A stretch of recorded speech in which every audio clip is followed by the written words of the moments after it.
Japan's writing system is undeniably very cool and fun, though the fun part can be a little controversial.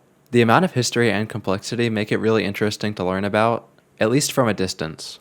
I won't be talking that much about how Hiragana and Katakana came about in this video, because even while their creation is pretty closely related to kanji being brought to Japan, it seems like too much for this short video. However, I will say that Hiragana and Katakana came from a place that is probably relatable to many language learners, and that is kanji is too complex. So for all the peasants, and I mean that literally from medieval Japan, and the people who don't have 6,000 free hours to sit there and learn all the kanji, they had the option to learn Hiragana, which gave them at least a way to write things down, even if it wasn't as elegant as the newly imported Chinese characters.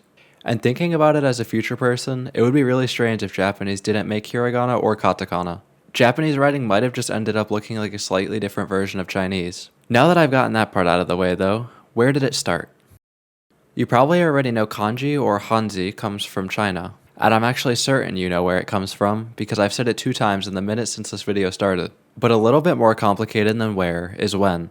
Long ago, several thousand years ago, people had a revolutionary idea of burning turtle shells and other bones to receive messages from the gods. The cracks that would form would become the characters that made the messages up. The cracks that would form would become the messages. And being that people were trying to decipher what the gods said, they accidentally started making a writing system, albeit one with no congruency or rules. But the outline was there, which was important later. Looking back on some of these characters from the oracle bones, you could see they were really rudimentary, but that was good enough for the use of divination 3,000 years ago. And while there wasn't initially an intention to standardize these, as they copied these messages over to other bones, I think they got a little bit more congruent, although nowhere near standardized. Then, after the Zhou dynasty took over, they discovered the overwhelming amount of oracle bones, all filled with different characters, and they realized that maybe with some effort, these characters could be used as a way of written communication, whether that's sending a message to another house or just writing down a story. It was clear to the Zhou dynasty at the time that this could actually work as a writing system, though I'm sure it wasn't as simple to them at the time, as they didn't have any writing system at all, though I'm sure the thought process wasn't as simple as that at the time, as this oracle bone script would actually be the first writing system in China. I think language in general is pretty difficult, but especially a character-based script is really hard to comprehend, even if you have the current knowledge of a modern person. So imagine what it would have been like to be making one of the first character-based scripts with no prior knowledge and a bunch of scribbles from animal bones. Some 100 years later, thanks to the Zhou dynasty and their commitment to actually making oracle bone script useful, bronze script came about. Bronze script doesn't actually have to be written on anything bronze, by the way. The name basically just refers to how it was a script used to write on many objects like pottery, furniture, or coins. It just so happens that bronze was a pretty common material at the time, and China happened to be in the Bronze Age. Bronze script is actually part of a bigger group, that being seal script. I have found this extremely confusing while researching for this video, with there being Great Seal script, Large Seal script, Small Seal script, and Bronze script. From what I understand, all the regions hadn't exactly come together to form a committee to standardize their scripts, so they had a lot of differences between them.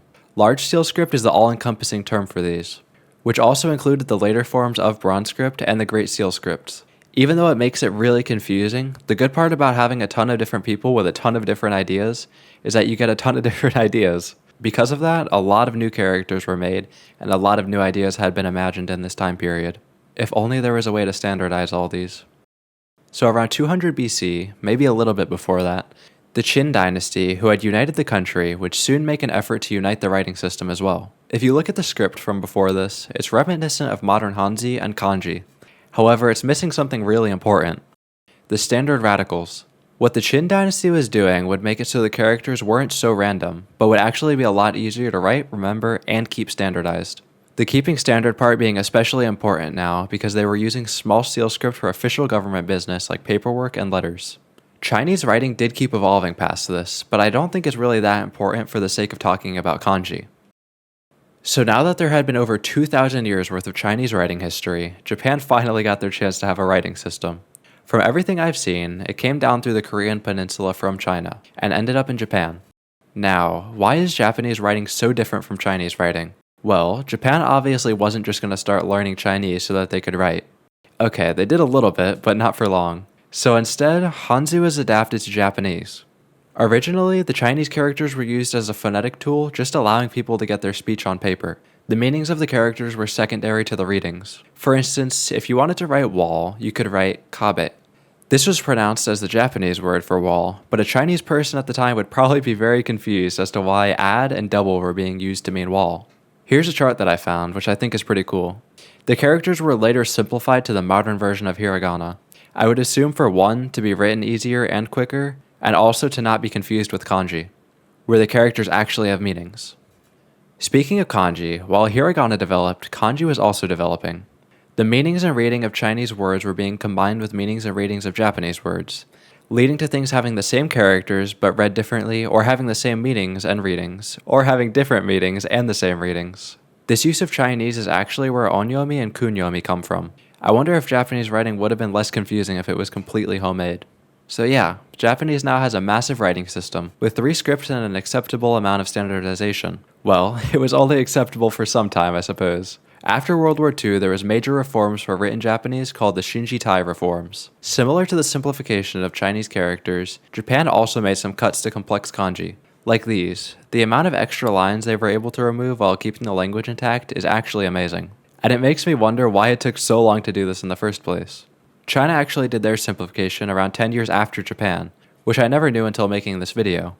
I always thought China had simplified their characters long ago. Anyways, in the 80s, the Joyo regular use kanji list was made. These were over 2,000 kanji that had been expertly approved for general use, being taught in schools and used as a baseline for the amount of kanji you need to understand to be fluent and considered literate. And this ended up replacing the Toyo list from World War II.